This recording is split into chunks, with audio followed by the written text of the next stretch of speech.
She was just a laundromat girl with calloused hands and nowhere to sleep but when a spilled dress cost her everything. Fate pushed her into a world of bricks, betrayal, and one unexpected offer that could either build her future or break her heart. From forgotten to unforgettable, her story will leave you breathless. If you're new to the channel, please subscribe.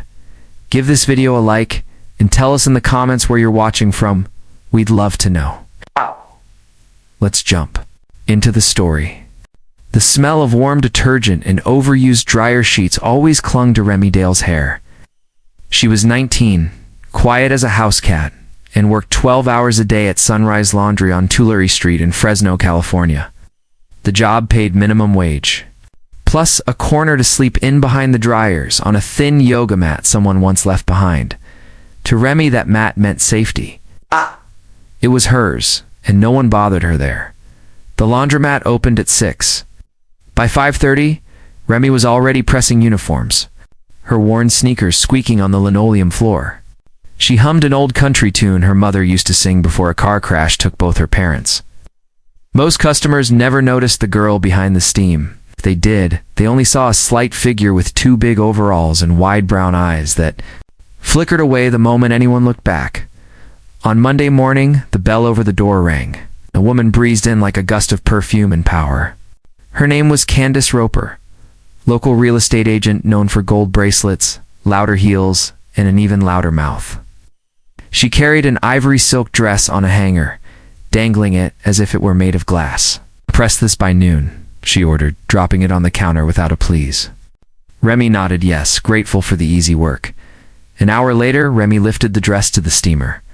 She checked the temperature twice, then glided the wand over the fabric. Just as she finished, the steam hose coughed, spitting a single burst of water that hit the front of the silk like a cruel tear. A dark splotch spread across the bodice. Remy froze, heart rattling against her ribs. She dabbed gently with a cloth, but the stain only widened. Panic crept up her neck like ice water. When Candace marched back in at 11:50, the stain was still there, fainter now, but visible in fluorescent light. Remy started an apology, but Candace's voice knifed through the laundromat. "Did you ruin my dress?" Every customer turned. Remy stammered, explained the hose malfunction, offered to pay for cleaning. Candace's face twisted. "You pay. Probably don't have $30 to your name," she spun toward Mr. Carter, the laundromat owner who had rushed out from his tiny back office. "Fire her, or I take my business and my fiancé's business elsewhere," she hissed. The owner's shoulders sagged. Could not lose high-end clients. Mr. Carter pulled Remy aside. His eyes were soft, but his voice carried finality. "Kid, you're good, but I can't risk it. Clear out by tonight." Remy's stomach collapsed. The laundromat, with its humming machines and back corner mat, was her only shelter. She begged quietly. Carter shook his head and returned to the counter where Candace waited, tapping perfect nails. Remy watched Candace leave, silent victory glowing around her like neon. By dusk, Remy tucked her life into a blue backpack, 2 shirts, a spiral notebook, a chipped mug, and a photo of her parents on a carnival ride. She stepped outside into the wide Fresno evening, where the scent of orange blossoms mingled with exhaust. Neon signs flickered on. Tires hissed along wet asphalt. She walked with no plan, hugging the backpack straps against her chest. Hours later, her legs trembled from exhaustion near an old auto shop on Stanley Avenue. She spotted a vacant trailer, latros of rusted campers on flat tires, weeds sprouting like wild hair around them. A sagging chain-link fence had a gap wide enough for her slight frame. She slipped through, heart drumming in her ears. Among the silent metal shells, she found a battered Airstream with a broken door. Inside, the air smelled of dust and forgotten dreams, but it was dry. She rolled out her yoga mat on cracked linoleum, curled up and whispered, "Please, just one safe night." Sleep came in fragments. Sirens wailed in the distance. Wind rattled loose panels. Each creak felt like a threat, yet the trailer shielded her from open sky and prying eyes. Sometime after midnight, she drifted into a restless doze. Light spilled. Through the broken window at dawn, and a diesel engine rumbled nearby. Remy jolted awake. Men's voices rang out, and the clang of metal echoed across the lot. She peeked through a jagged hole and saw hard hats and tool belts. A construction crew had rolled in with 2 pickups, surveying the property next door. Fear jabbed her ribs. If they found her trespassing, police would follow. She considered fleeing, but hunger and dizziness anchored her. Instead, she stepped outside slowly, hands raised as if surrendering. Gravel crunched under her shoes. A broad-shouldered man with a silver beard spotted her first. "Hey, kid," he called.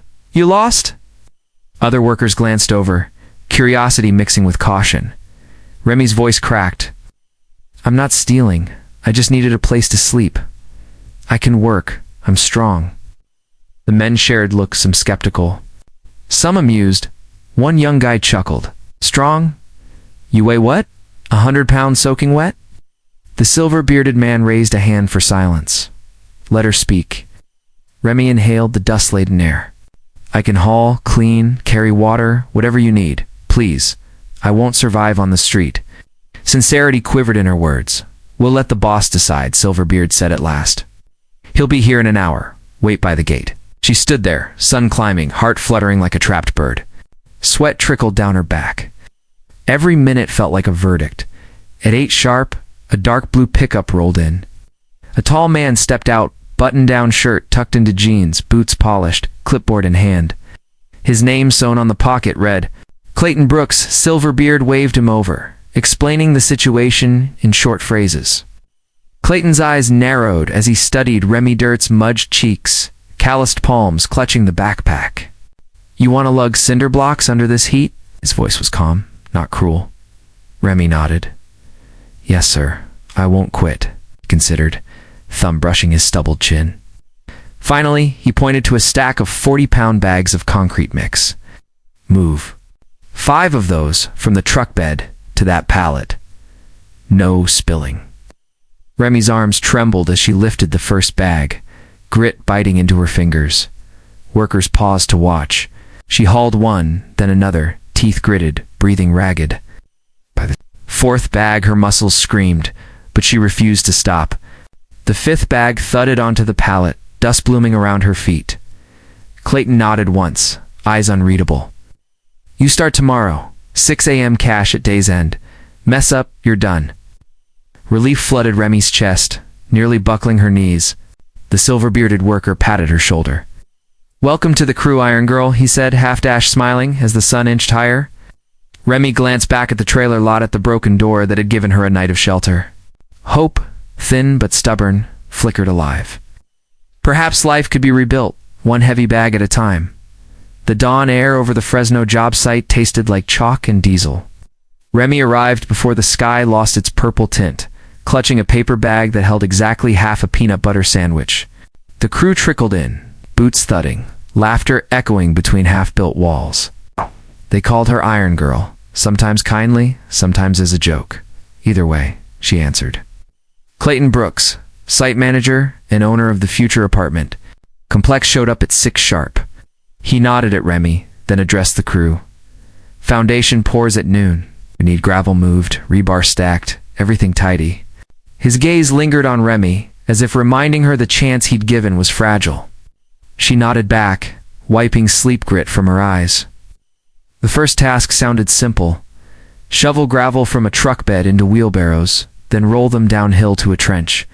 But the path was uneven, the wheelbarrows heavy. On her 3rd trip, Remy's arms shook so hard she feared dropping the load. 2 younger laborers snickered nearby. "Bet she quits by lunch," one whispered. She clenched her jaw, adjusted her grip, and kept moving. Out, Maid. Heat rose off the concrete slabs like invisible fire. Sweat darkened Remy's borrowed work shirt. Dust clung to her damp forehead. When her legs wobbled, she reminded herself of the trailer lot, of neon nights with nowhere to rest. There would be no going back. During the 10-minute water break, Silverbeard, whose real name was Hank, sat beside her on a stack of lumber. "Kid, you ever done construction?" he asked, handing her a plastic cup. Remy shook her head. "Laundromat, ironing mostly." Hank chuckled. Muscles don't know the difference. They just know work. He lifted his cup toward her in. A mock toast. Keep proving the loudmouths wrong. Close to noon, the crane operator signaled that a pallet of bricks had jammed halfway up the pulley. Clayton cursed under his breath. Every delay cost money. Called for extra hands to steady the load. Remy squeezed between two burly workers, grasped the guide rope, and pulled with all she had. Beneath the strain, the bricks shifted, but did not fall. When the pallet finally settled safely, Clayton muttered, "Good save, people," then added, "Ow," almost as an afterthought, "especially you, Dale." The lunch whistle blew. Remy unwrapped her meager sandwich beneath the shade of a sagging tarp. Across the yard, she spotted Clayton speaking with Hank, gesturing toward her. The older man nodded. Remy's stomach twisted not from hunger, but from uncertainty. Was she about to lose the job she'd barely begun? After the break, Clayton motioned her over. His steel blue eyes squinted against the sun. "Come with me," he said, heading toward the portable site officer beige trailer perched on stacked cinder blocks. Inside, cool air from a small unit hummed over neat piles of blueprints and a single battered desk. Clayton leaned against a filing cabinet, arms crossed. "You worked hard this morning," he began. "Construction's punishing. Most guys twice your size wash out." Remy braced for bad news. Clayton continued, "I still need help, just not the back-breaking kind. Paperwork, supply lists, coffee runs, stuff my foreman hates." He tapped a clipboard on the desk. "You can read and write, right?" Remy blinked, surprised. "Yes, sir. Good. I'll pay the same day rate. You'll log deliveries, keep the office orderly, learn how a project fits together." He paused, waiting. Hope flooded her chest. "Yes, I'll do it," she answered. "Quickly, it starts tomorrow. 6 a.m. sharp, and one more thing." Clayton pulled a folded 20 from his pocket and offered it. "Get a decent meal tonight. You're running on fumes." Remy hesitated, but hunger hollered louder than pride. She took the bill with a whispered thank you. She walked back to her trailer hideout feeling lighter than she had in weeks. Maybe. This was a doorway to something better.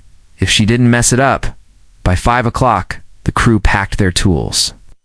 Remy wiped dust from her face with the corner of her shirt. As she tossed a last armload of scrap wood into the dumpster, a black SUV rolled up beside the office trailer. The engine purred. Doors swung open, and a woman stepped out, heels sharp enough to pierce asphalt, red lipstick immaculate. She scanned the yard as if the unfinished walls offended her. Clayton emerged, surprised. "Madeline? Thought you had meetings in L.A.? Madeline Ross, Clayton's longtime fiancée, and owner of a boutique design firm, offered him a brief hug, but her eyes fixed on Remy. Just finished early, wanted to see progress. Her gaze slid over Remy's dirt-caked jeans, and meet the new mascot, apparently. Remy brushed her hands on her trousers, unsure whether to speak. Clayton placed a light hand on Madeline's arm. "This is Remy Dale. She's helping around the site." Madeline's smile tightened. "Helping how?" "Carrying rocks." Laughed. Softly, like clinking glass. "Seems unsafe. It's moving into an office role," Clayton said, voice firm. Madeline's eyebrow arched. "Interesting." She turned to Remy. "Stick close, sweetheart. Men make promises in the dust that vanish once the building's done." She kissed Clayton's cheek, leaving a faint red mark, then strode back to her SUV. The vehicle glided away, leaving a swirl of pale dirt.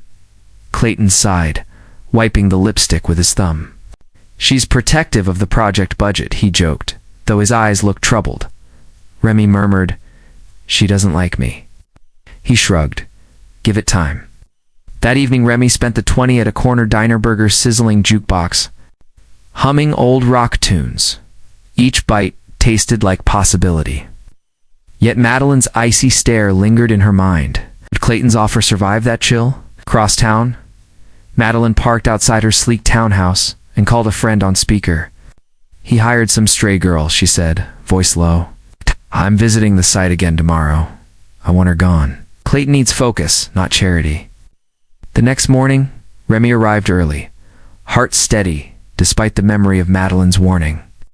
She organized invoices, labeled tool orders, brewed coffee the way Hank likes strong enough to wake the dead. When Clayton walked in at 7, the desk glowed with order. He lifted a brow. Impressive start. But before noon, the black SUV returned. Madeline stepped out carrying a designer tote and a smile as sharp as yesterday's heels. She marched straight into the office, shutting the door behind her. Outside, the dust swirled in hot gusts. Workers exchanged uneasy looks.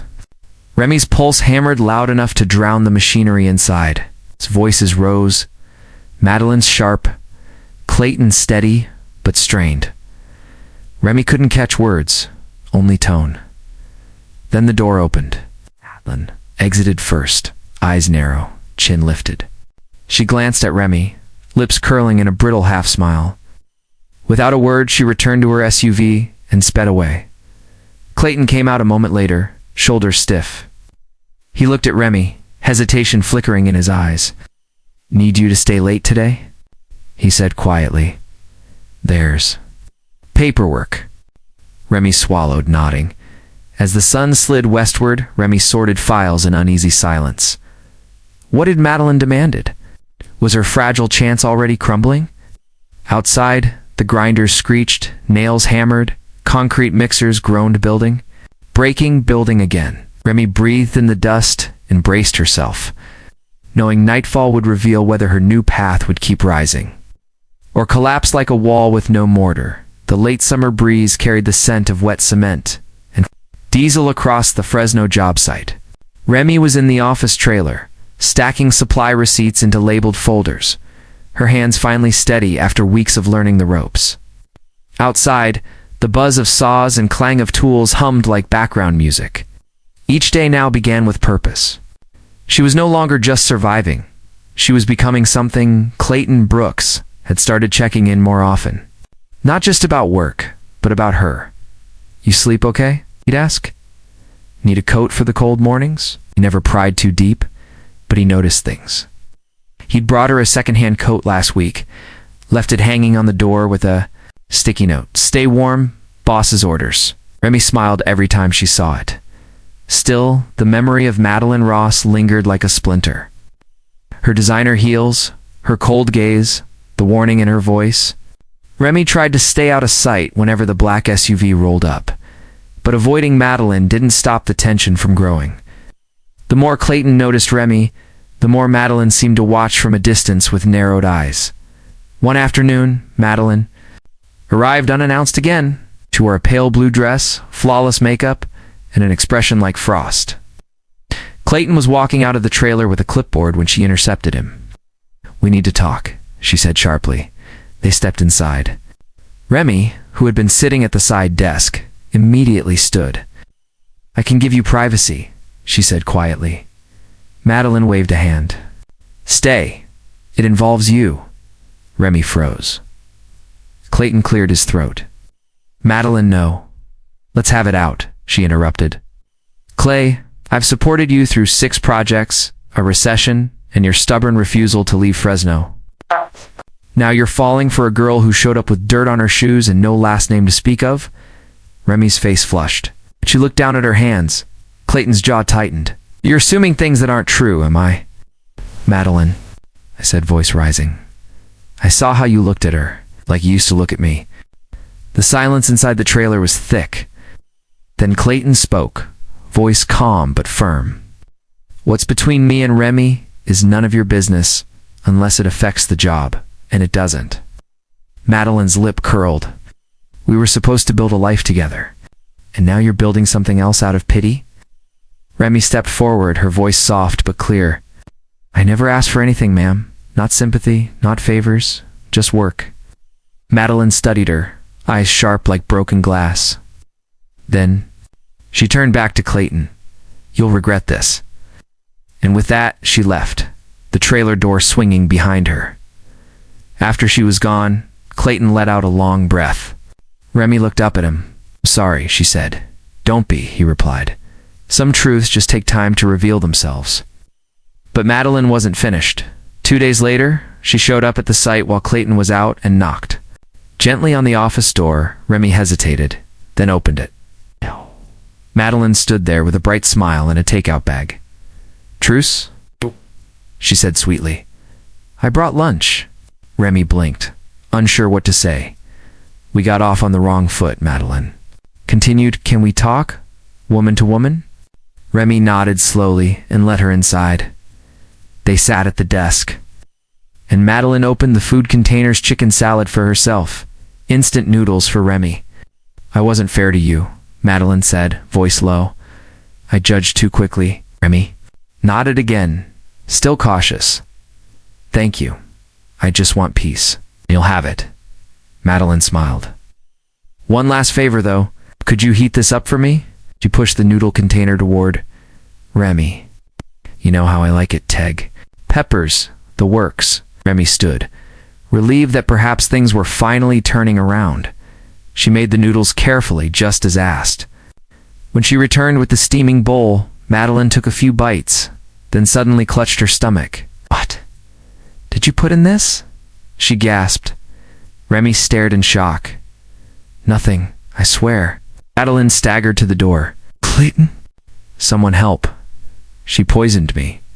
A worker rushed to find Clayton, who had just returned from a supply run. He burst into the office to find Madeline on the floor, and Remy, pale with confusion. "What's going on?" he demanded. "She did something to my food," Madeline whimpered. "I saw her pour something and Remy's hands trembled." "Didn't I swear to you?" Clayton looked from one woman to the other, unsure who to believe. Madeline's face was pale. Remy's eyes were wide with fear. "I'm taking her to the hospital," he said, pointing to Madeline. "We'll sort this out after." He looked at Remy for a long second, then left. That night, Remy sat on the floor of the trailer, knees pulled to her chest. Outside, the world kept moving, engines hummed, hammers rang, but her world had frozen. The accusation could ruin everything. If Clayton believed Madeline, she'd be out. Again, alone. The next morning, Clayton returned. He didn't speak at first, then he held up a tablet. "The site has cameras," he said. "Motion activated. This one caught Madeline in the office alone before you got there." He tapped play. On the screen, Madeline could be seen opening her tote, pulling out a small packet and emptying it into her own food. Then she hid the packet under her scarf. Minutes later, she knocked on the door to ask for noodles. Remy gasped. Clayton looked at her, guilt written all over his face. "I'm sorry. I didn't want to believe she'd go that far." Remy's knees gave way and she sat down hard, breath shallow. Clayton crouched beside her. "She won't be back," he said softly. "I ended things." Tears rolled down Remy's cheeks. Not from fear this time, but from the weight of being believed. "You're safe here," Clayton said. "I promise." And for the first time, Remy believed it. Not just in him, but in herself. The rainy season left Fresno early that year, and with the sunshine came a gentle rhythm Remy had never known. Each dawn, she unlocked the site office, brewed coffee for the crew, and reviewed delivery sheets while birds argued on the half-built balconies. When the horn sounded at 7, she grabbed her backpack, hopped into Clayton's pickup, and rode across town to Clovis Community College for her first English class. She sat in the front row, pencil ready, heart hammering with hope instead of fear. After class, she returned to the job site with Clayton's lunch in a paper sack. The crew cheered her new nickname, Professor, and Hank joked that she'd be running the county by Christmas. Remy laughed, a soft sound that still surprised her, then organized invoices and updated the project schedule. By dusk, she and Clayton walked the perimeter, checking fresh concrete and watching the sky fade to sherbet. Some evenings he drove her back to the old trailer lot so she could collect books or clothes she'd stashed. Other nights he invited her to dinner at a quiet diner where they shared pie under buzzing neon lights. One Saturday, Clayton gave her a folded brochure. On the front was a photo of young women learning trades. "There's a grant for small nonprofits," he said. "You could start a program, teach real skills, give stipends, maybe even housing." Remy's eyes watered before she could answer. The brochure trembled in her hands like a bird ready to fly. Just to dawn, she whispered, naming it on the spot. A place where girls leave the dust and step into morning, Clayton nodded. As though he'd known the title all along, they filed the paperwork together. Hank signed on as volunteer instructor. Lumber supplier donated surplus wood. The crew raised walls in an unused warehouse downtown. Remy spent nights writing. Lesson plans, basic bookkeeping, safety training, resume tips. Every time doubt crept in, she remembered Candace's insult in the laundromat and Madeline's cold warning, then pushed her pen harder. Pain, she decided, would become blueprint. 6 months later, Dusk to Dawn opened its doors. 12 young women lined up on day one, most carrying everything they owned in plastic bags. Remy greeted each by name, guiding them to bunks she had helped build. The smell of fresh paint mingled with hope as music played from a tiny radio on a windowsill. Clayton watched from the doorway, proud, amazed, a little in love with the sight of Remy handing out clean towels like treasures. The Fresno Herald wrote a story titled "From Laundromat Floor to Nonprofit Founder." Reporters snapped pictures of Remy standing beneath the warehouse sign, sunlight catching the curls that escaped her ponytail. She answered every question, in calm, simple phrases, crediting the crew, the college, and one man who believed a girl with nothing still had something to give. Clayton stood at the edge of the crowd, hands in pockets, cheeks turning redder than the bricks behind him. One evening, after the last trainee finished homework, Clayton drove Remy to Roding Park. They sat by the lake, watching ducks leave, ripples on the mirrored water. Clayton reached under the bench, produced a small wooden box, and placed it in her palm. Inside lay a ring carved from a scrap of oak, beam polished smooth, warm to the touch. "This isn't a wealthy man's diamond," he said, voice soft, "but it's part of the building we raised together. I'd like to spend my tomorrows finding new ways to build with nations, homes, anything we can imagine." Remy's breath caught.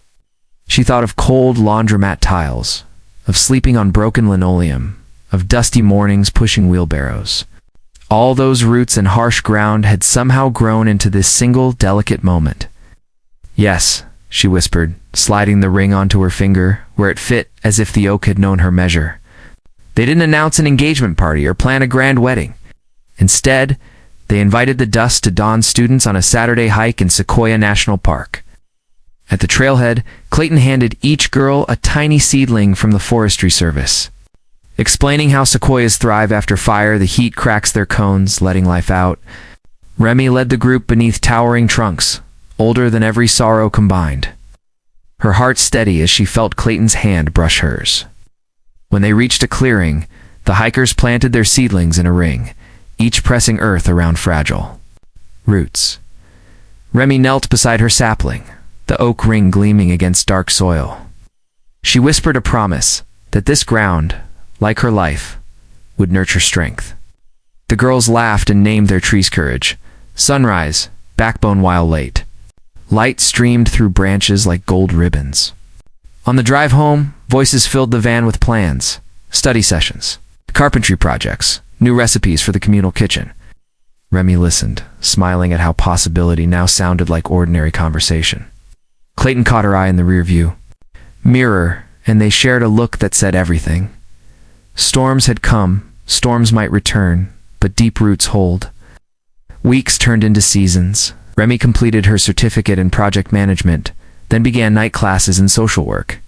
Dusk to Dawn expanded into 2 more warehouses, one in Bakersfield, another in Modesto, each bearing a plaque that read, "Built on kindness, anchored by grit." Whenever a graduate left for a new job, they rang an old iron bell bolted to the entrance. Beam. Its clang echoed through the halls like news of dawn breaking. One crisp October morning, Remy stood outside the Fresno site, coffee steaming in her hands. The oak ring had darkened with age and oil, but remained firm.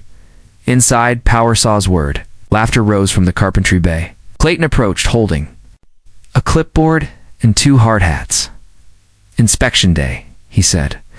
"Ready, boss?" She grinned, took a hat, and followed him through sliding doors into a world she once thought belonged to others.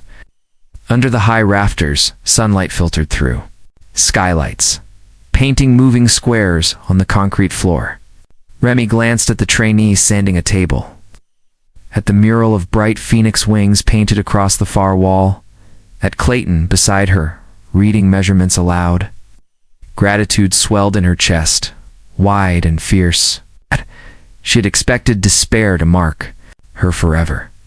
Instead, it had become mortar binding new dreams with unbreakable strength. And so, the girl who once hid behind worry dryers learned that roots grow deepest in broken ground, that oak rings form layer by layer, and that a heart, tested by dust, can rise, can reach, and can shelter others beneath its shade.